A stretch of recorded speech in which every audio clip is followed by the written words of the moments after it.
So that's interesting, and I'm gonna have a little fun here.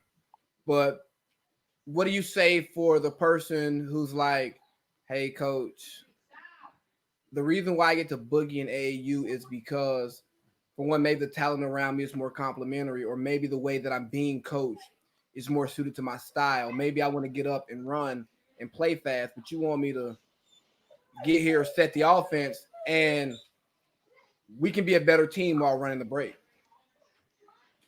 Well, I'm never opposed to listening to my players' opinions.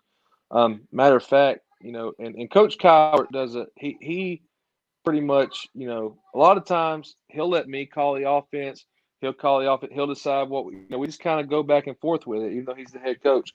But but if my point guard comes to me and says, "Hey, coach, I think we need to do this," I'll listen to him.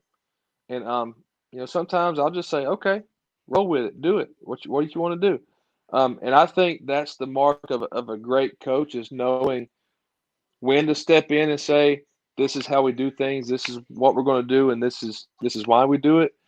And knowing when to step away and say, "Okay, let's just let them play for a minute and see if they can figure it out themselves." Because sometimes in a game, and I have to catch myself with this because I can develop this bad habit of coaching too much Mm-hmm. instead of just stepping back and saying, "These kids aren't dumb. These kids are good players. They can figure it out." And let them run, let them roll for 2 or 3 minutes, and eventually, most of the time, they'll figure it out. And when they don't, that's when you got to step in and do some coaching. So I see in that situation, depending on the team and depending on the players, is there's different ways to handle it. There's nothing set in stone on how to handle that situation.